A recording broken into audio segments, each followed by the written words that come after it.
Hello everyone, CRM series की इस नई वीडियो में आप सभी का स्वागत है। इस वीडियो में हम जिस टॉपिक की बात करने वाले हैं वो है मिसअंडरस्टैंडिंग्स अबाउट सीआरएम। आइए बात करते हैं। दोस्तों, सीआरएम के नेचर को लेकर काफी कॉमन मिसअंडरस्टैंडिंग्स हैं। अब मिसअंडरस्टैंडिंग्स तो हो ही जाती है, चाहे वो बॉयफ्रेंड गर्लफ्रेंड का रिलेशन हो या कस्टमर रिलेशनशिप मैनेजमेंट हो। अब मिसअंडरस्टैंडिंग्स है तो उनको दूर करना भी जरूरी है। तो आइए उन मिसअंडरस्टैंडिंग्स को दूर करते हैं। पहला मिसअंडरस्टैंडिंग्स है सीआरएम इज डाटाबेस मार्केटिंग। एक कॉमन मिसअंडरस्टैंडिंग है कि डाटाबेस मार्केटिंग ही सीआरएम है। डाटाबेस मार्केटिंग में मार्केटिंग पर्पस के लिए कस्टमर का डाटाबेस तैयार किया जाता है। इसमें कंपनीज कस्टमर से डाटा कलेक्ट करती है, फिर उसको वेरीफाइड किया जाता है और क्लीन किया जाता है और फिर उसके बाद उसको कंप्यूटर्स में स्टोर किया जाता है।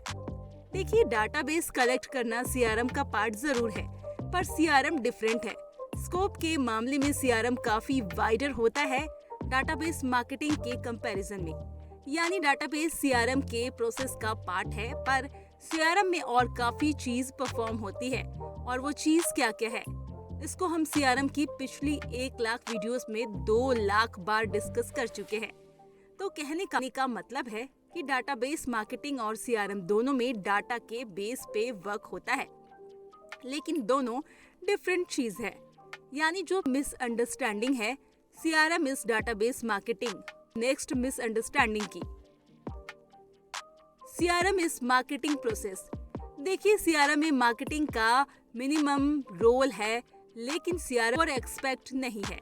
सीआरएम सॉफ्टवेयर एप्लीकेशंस कई मार्केटिंग एक्टिविटीज के लिए यूज्ड होते हैं, जैसे market segmentation, customer acquisition, customer development and customer retention etcetera. पर सीआरएम में मार्केटिंग से ज्यादा कस्टमर ओरिएंटेड प्रोसेस होते हैं।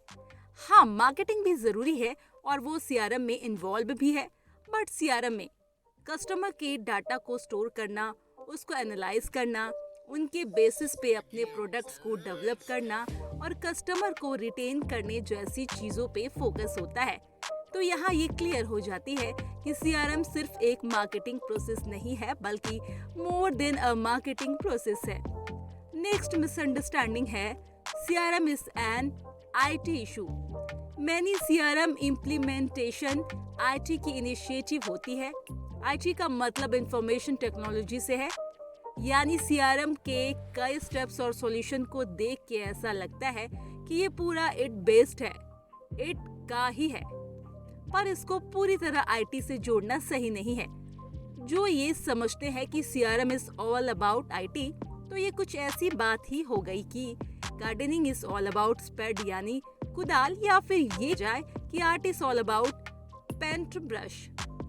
हाँ, आप ये जरूर कह सकते हैं कि सीआरएम की मोस्ट स्ट्रेटजीज में आईटी एक पार्ट होता है, क्योंकि देखिए, आईटी के चक्कर में skilled people, human planning and processes को अंडर एस्टिमेट नहीं किया जा सकता। के प्रोसेसेस को एम्प्लॉय ही डेवलप करते हैं और इम्प्लीमेंट करते हैं। अनस्किल्ड पीपल और बैड प्रोसेसेस को आईटी से कंपेंसेट नहीं किया जा सकता। सक्सेसफुल सीआरएम प्रोसेस में पीपल डिजाइनिंग और कस्टमर वैल्यू और कस्टमर रिटेंशन जैसी चीजों पे फोकस किया जाता है। और सबसे बड़ी बात कि सीआरएम यानी कस्टमर रिलेशनशिप मैनेजमेंट का मतलब कस्टमर से अच्छी रिलेशनशिप बिल्ड किया जा सके। तो आप खुद सोचिए, अगर कहीं रिलेशनशिप बिल्ड करना है, बिहेवियर इंप्रूव करना है, कस्टमर की वैल्यू करनी है, सिंपैथी दिखाना है, अब ऐसे में यहाँ आईटी कैसा रोल प्ले कर सकता है? ये तो ह्यूमन प्लानिंग और ह्यूमन कम्युनिकेशन एंड इमोशन का खेल है। नेक्स्ट मिसअंडरस्टैंडिंग है CRM is about loyalty scheme. एक देखिए, सीआरएम में कस्टमर्स का डाटा कलेक्ट किया जाता है, ऑर्गेनाइज किया जाता है, फिर मैनेज किया जाता है, पर उसका पर्पस सिर्फ लॉयल्टी स्कीम नहीं है। पहले आप जान लीजिए कि लॉयल्टी स्कीम क्या होता है। एक्चुअली लॉयल्टी स्कीम एक मार्केटिंग स्कीम होती है जिसमें कंपनीज अपने कस्टमर्स को रिवॉर्ड्स देती है जो कुछ परचेस करते हैं। अपने कस्टमर्स को अट्रैक्ट रखने के लिए, उन्हें लॉयल रखने के लिए कंपनीज अलग अलग तरह के ऑफर्स, डिस्काउंट्स एंड रिवार्ड्स देती है। लेकिन सीआरएम लॉयल्टी स्कीम नहीं है। हाँ, लॉयल्टी स्कीम का पार्ट जरूर है। लॉयल्टी स्कीम एक तरह से सबसेट है सीआरएम का। लॉयल्टी से जो डेटा जनरेट होता है वो कस्टमर के रिटेंशन एक्विजिशन में हेल्प करता है। बाकी सीआरएम की बात करें तो इसमें सिर्फ ऑफर्स डिस्काउंट्स दे के कस्टमर्स को इम्प्रेस करने का फोकस नहीं होता, बल्कि सीआरएम में कस्टमर्स को सर्विस के बेसिस पर एक अलग एक्सपीरियंस देने की कोशिश होती है। हाँ, इसमें भी कस्टमर्स को अट्रैक्ट किया जाता है, डेटा कलेक्ट किया जाता है, लॉयल्टी स्कीम भी होती है। पर इसके अलावा बहुत सारी चीजें हैं इसमें, जैसे उनकी क्वेरीज एंड डाउट्स को क्लियर करना, उनके फीडबैक कलेक्ट करके उसको एनालाइज करना और उसके बेसिस पे उसको बेटर प्रोडक्ट्स और सर्विस प्रोवाइड कराना। अब बात करते हैं नेक्स्ट मिसअंडरस्टैंडिंग की। CRM can be implemented by any company. देखिए, स्ट्रेटेजिक सीआरएम किसी भी कंपनी में इम्प्लीमेंट किया जा सकता है। इसका मतलब है कि जिसमें कंपनीज अपने कस्टमर्स को बिजनेस से ऊपर रखे, यानी कोई भी कंपनी जो कस्टमर सेंट्रिक होना चाहती है वो इम्प्लीमेंट कर सकती है। एक विजन सेट कर सकती है कि कैसे अब कस्टमर्स और उनके डिमांड को प्रायोरिटी पर रखना है। हाँ, अब डिफरेंट कंपनीज में डिफरेंट रिजल्ट हो सकते हैं इसके। कुछ को सक्सेस मिलती है, कुछ को नहीं, पर ट्राई सभी कर सकते हैं। यही सेम बात ऑपरेशनल सीआरएम में भी है। उसको भी कोई कंपनी ट्राई कर सकती है। अगर कोई कंपनी सेल्स के बिल है तो ऑपरेशनल सीआरएम इम्प्लीमेंट कर सकती है। ऑपरेशन सीआरएम में कई तरह की चीज होती है, जैसे सेल्स प्रोसेस के टास्क को ऑटोमेट करना, कस्टमर से कांटेक्ट करना, उनकी क्वेरीज एंड कंप्लेंट्स का ऑटोमेटिक रिप्लाई करना एक्स्ट्रा। कहने का मतलब है कि ऑपरेशन सीआरएम भी अप्लाई कर सकती है कोई कंपनी, लेकिन एनालिटिकल सीआरएम के केस में ऐसा नहीं है। एनालिटिकल सीआरएम में कंपनी कस्टमर्स के डेटा को कलेक्ट करती है, उसको एनालाइज करती है। इसमें कस्टमर से जितने भी इंटरेक्शन हुए हैं और जो भी इंटरेक्शन हुए हैं उन सभी डेटा को सेव किया जाता है। अब इसमें कस्टमर्स से रिलेटेड कुछ भी डेटा मिसिंग है तो इसको सक्सेसफुली इम्प्लीमेंट नहीं किया जा सकेगा।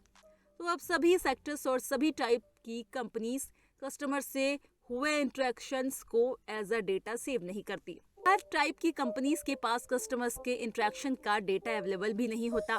तो ऐसे में ये कहना कि एनालिटिकल सीआरएम सभी कंपनीज इम्प्लीमेंट कर सकती है तो ये गलत होगा। और हम जानते हैं कि सीआरएम के तीनों टाइप्स इंपॉर्टेंट है सक्सेसफुली कस्टमर रिलेशनशिप मैनेजमेंट करने के लिए। इसीलिए ये भी एक मिसअंडरस्टैंडिंग है कि CRM can be implement by any company. तो दोस्तों, ये था मिसअंडरस्टैंडिंग्स ऑफ सीआरएम, जहां हमने सीआरएम की कुछ मिसअंडरस्टैंडिंग्स की बात की। दोस्तों, आपको इस टॉपिक को और डिटेल में जानना हो तो आप ऑथर फ्रांसिस बटल की book customer relationship management concept and technologies का रेफरेंस ले सकते हैं। लाइक करें, चैनल को सब्सक्राइब करते रहिए। मिलते हैं नेक्स्ट वीडियो में नए टॉपिक के साथ। Thank you.